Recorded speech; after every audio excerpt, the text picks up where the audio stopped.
Pasirodo, kad pasaulis yra plokščias ir galima pradėti verslą New York'e ir tas yra įmanoma. Tai jisai pasakys, kaip tai padaryti. Prašau. Tai sveiki visi. Aišku, turbūt daugiausia mane mato labai daug veidų, pažįstamų, turbūt greičiausiai mane pažįstate iš kaip mano drabužiai LT įkūrėja, tačiau šiandien aš norėčiau truputėlį pakalbėti kitą temą apie savo tokį laisvalaikio projektą, kuris netyčia gimė Amerikoje. Ir aišku, ši prezentacija, nors ir skamba galbūt ten labai skambiai, kaip startuoti New York'e, iš tiesų neatsakysiu jums patį klausimą, kaip startuoti New York'e, tai tiesiog mano asmeninė labai trumpa, pasitengsiu sutilpti 15 minučių. Prezentacija mano asmeninė patirtis apie tai, kaip gimė dar vienas projektas, kuriame aš dalyvauju, dar vienas startupas, lietuviškas ir amerikietiškas, būtent New York'e. Tai aš labai didžiuojuosi tuo, kad iš tiesų šiandien tai yra ta diena, kai šis startupas, kurio logo jūs matote ekrane, Tagify vadinasi, tai šiandien yra pirmoji prezentacija apskritai, kuri daroma apie Tagify, nes mes startuojam kitą savaitę. Tai aš labai džiaugiuosi, kad tai vyksta Lietuvoje, ne New York'e, nes be abejo pagrindinės prezentacijos bus New York'e. Ar ne? Tai aš atstovauju šį projektą ir, tiesiog trumpa prezentacija, grinai kaip sekėsi, kas tai per produktas, kaip pavyko jį paleisti. Tai galbūt prieš istoriją labai trumpai aš norėčiau pakalbėti problematiką apie patį produktą, kam jis skirtas ir ką su juo mes tikimės pasiekti. Tagify US iš principo sprendžia vieną esminę problemą, kurią turi, sakykim taip, dauguma Manhattan'e, New York'e Manhattan'e gyvenančių 20-35 metų jaunųjų verslininkų. Ir jie turi vieną didelę problemą, yra tai, kad jie turi per daug kontaktų. Jie yra over-contacted. Ir, net šie 4 žmonės, šių 4 žmonių nuotraukos, kurios matote ekrane, tai iš tikrųjų yra ne Petras ir ne Jonas, tai iš tiesų yra amerikiečiai, taip pat iš Manhattano, kurie, tipiniai pavyzdžiai, Facebook'e turi virš 2000 kontaktų, Twitter'e yra 1000 kontaktų, LinkedIn'e ten iš viso nesuprasi. Ir, susiduria su paprasta problema, yra tai, kad tiesiog nesugeba suvaldyti kontaktų. Nepriklauso nuo to, kad turi daug kontaktų, bet nežino, kas tas žmonės yra. Neatsimena, kur su jais, žino, ką jie moka, iš kur jie, ką jie daro, kuo jie gali būti naudingi man. Tokia yra problema. Aš galbūt lietuviams, aš pats kartais irgi susiduriu su tą problemą, kad Facebook'e kartais nežinau, kas tie žmonės čia mano volę rašo ar feed'e. Bet, taip, Manhattan tai yra ypatingai didelė problema ir aš pats tą supratau, kai ten buvau šią vasarą. Tai yra problema ir kaip mes siūlome tą problemą spręsti. Tagify iš principo yra sprendimas, kuris siūlo tą problemą spręsti paprastu būdu. Tai Tagify US yra ne kas kitas kaip dar vienas socialinis tinklas, tačiau tai nėra naujas socialinis tinklas, o jisai veikia ant viršaus jau egzistuojančių populiarių ir žmonių populiariai naudojamų socialinių tinklų, tokių kaip Facebookas, Twitteris ar LinkedInas. Ir esmė toje, kad tau prisijungus prie Tagify US, visi tavo kontaktai iš šių socialinių tinklų iš karto suvažiuoja tavo Tagify tinklą. Aišku, jeigu tu Facebook'e kažką darai, yra pilna integracija ir tiesiog tie kontaktai atsinaujina ar dingsta, bet jie ten yra. Plus papildomai, aišku, tu gali ten dadėti kitų naujų kontaktų, kurių galbūt tu nenori įdėti Facebook'e ar Twitter'e ar dar kažkur. Tipinis pavyzdys yra tai, kad aš galbūt čia sutikau kažkokių žmonių, kurie kažką sugeba daryti, kažkokie yra įdomus, bet aš supratau, kad galbūt man gali būti naudinga su jais kontaktuoti ateityje, aš galbūt prisiminsiu juos, bet aš nenoriu nei į Twitterį, nei į savo telefoną, nes niekur nenoriu, aš tiesiog noriu žinoti, kad tokie jie yra ir kad kažką gali daryti. Tai Tagify, tai iš principo tam ir skirtas socialinis tinklas visokiems tokiems kontaktams. Tai tokį žmogų iš principo aš galiu labai lengvai keliais spustelėjimais savo telefone pridėti į savo Tagify tinklą ir jisai ten bus. Ir visa esmė, arba nauda šio produkto yra tai, kad kiekvienas kontaktas šiame tinkle jisai gali būti užtagintas arba, taip sakant, pažymėtas bet kokiamis žymėmis, tagais, taip vadinama, kuriais jūs norite. Pavyzdžiui, Jonas yra 20 žmonių užtagino jį kaip PHP.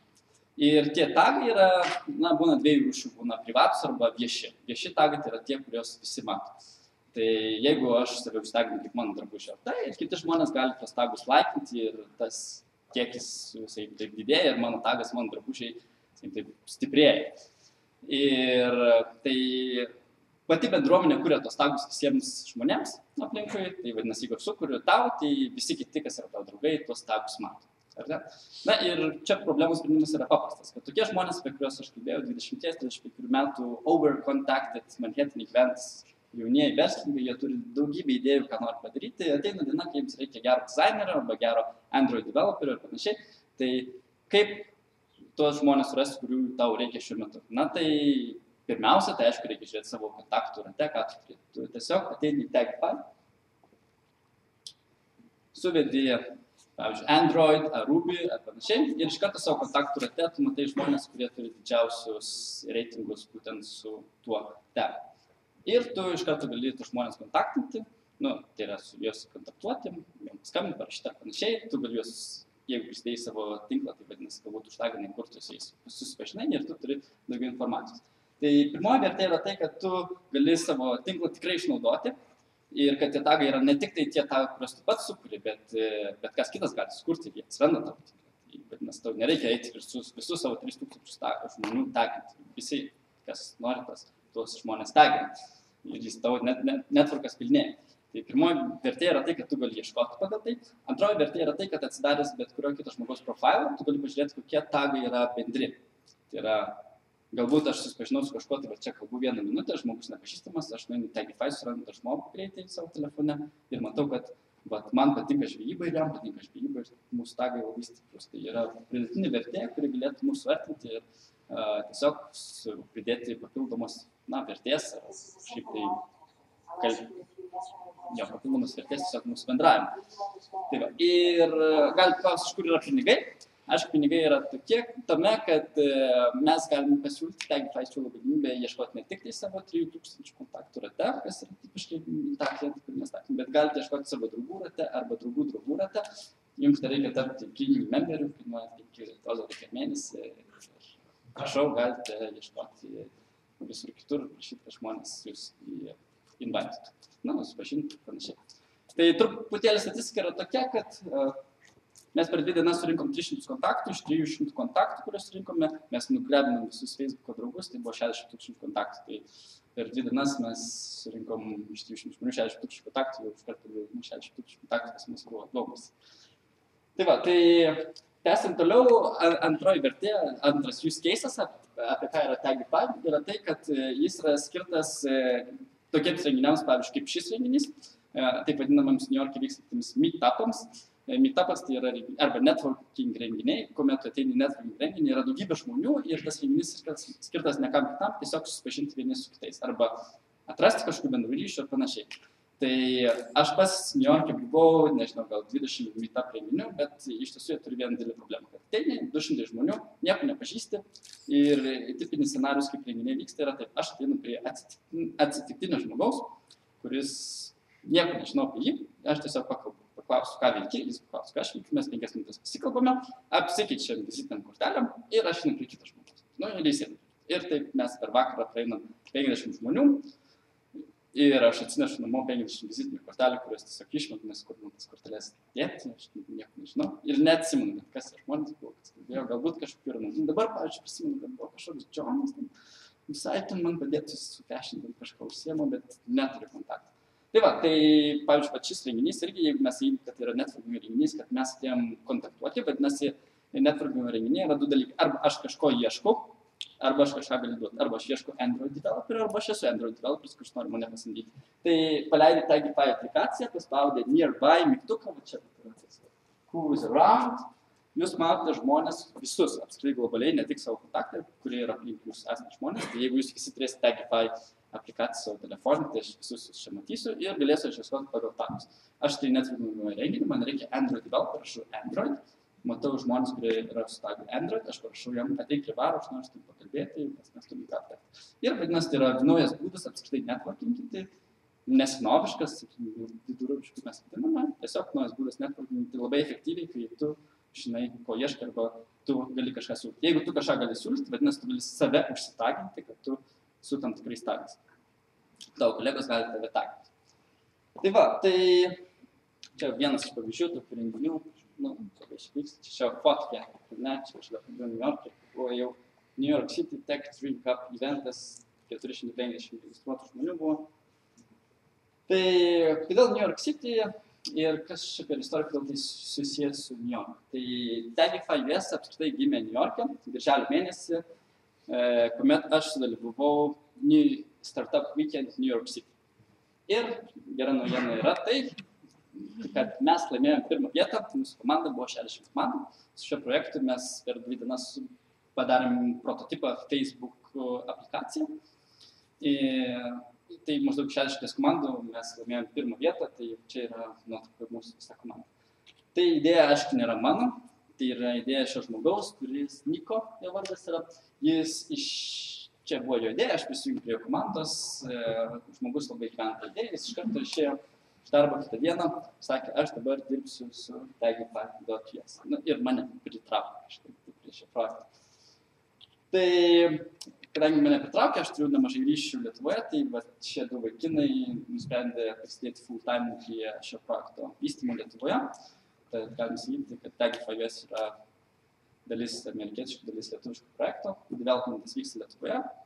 Net prieš renginį, prieš valandą aš turėjau Skype konferenciją, mes dalyvavom visi 4 iš projekto. Tai netrukus atsirado JAV registruota įmonė, Tagify Incorporated, Delaware valstijoje, US. Ir gera naujiena yra tai, kad Tagify.js pirmoji versija startuoja kitą savaitę. Mes šią savaitę submitinom iOS appsą. Tai lauk, kada jis bus patvirtintas, tai tikimės, kad bus patvirtintas jau kitą savaitę. Tai pati platforma, kaip sakiau, jinai veikia on top of, idėjiškai, on top of populiarių socialinių tinklų. Techniškai tai bus tiek iOS appsas, tiek Facebook appsas, tiek standalone webas, Android appsas ir kitas platformas. Pirmoji versija integruoja tik Facebooką ir tik iOS apps ir web. Tai 3 platformos viename.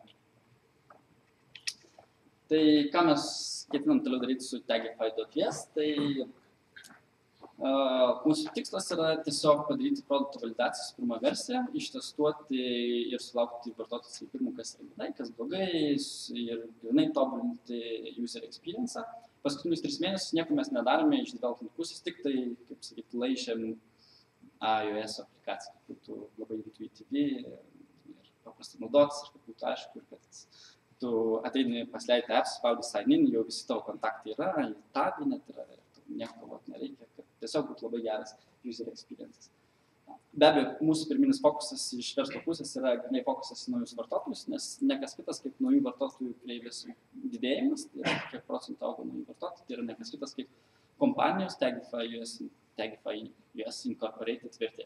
Kaip smarkiai mes augam, tai yra nekas kitas kaip tiesiog ta vertė. Tai mūsų tikslas yra parodyti, kuo didesnė registruotų vartotojų kilimo kreivė užtikrinti, nes mes fokusuojamės grynai į naujus vartotojus. Version 2, aišku, antroji versija mes padarysim daugiau socialinių tinklų, integruosim ir toliau. Ir po to, kai atidirbsim validaciją su klientais, pirmaisiais ieškosim investicijos tam, kad padaryti, didelį planą. Tai kokie rezumė? Rezumė yra labai trumpai šito mano trumpo pristatymo, kaip sakiau, galbūt jis neatsakys klausimą, kaip startuoti, tai yra tiesiog mano asmeninė patirtis Niujorke. Tai mano tiesiog nuoširdus palinkėjimas visiems yra nebijoti prisimti rizikos, darant kažkokį savo verslą. Tai aš labai stipriai matau, kad lietuviai kaip mentalitetas, jis toks labai konservatyvus, nori saugumo ir panašiai. Tai tiesiog mano nuoširdus palinkėjimas dar kartą tiesiog paskatinti nebijoti rizikuoti. Nes tik rizikuojant ateina naujos galimybės pas jūs ir tiesiog maksimaliai gyventi savo idėją, per daug nelaukti kažkokių geresnių laikų, kurie gero neateis rytoj, kas reikia daryti šiandien. Tai tiek.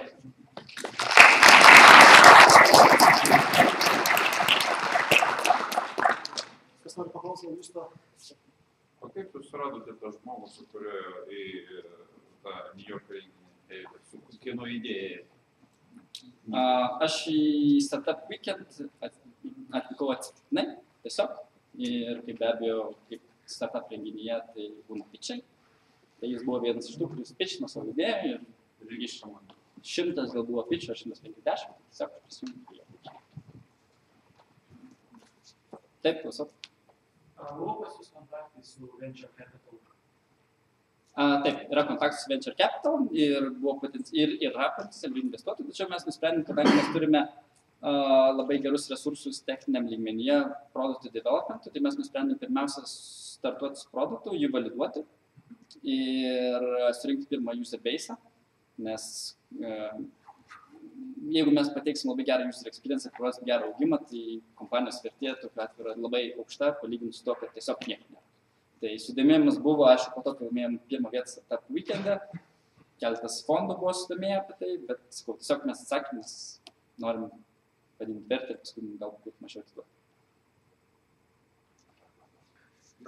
Klausimas, iš tikrųjų, čia atrodo, kad aš reklamas savęs kažkaip savo paslaugų ir panašiai, bet išėlė tokia galimybė kaip tyrimų, tarkim, apie raitinimus, kaip rekomenduoja kažkas, tarkim, taikant laisvės iškytos, programų rezultatų. Taip.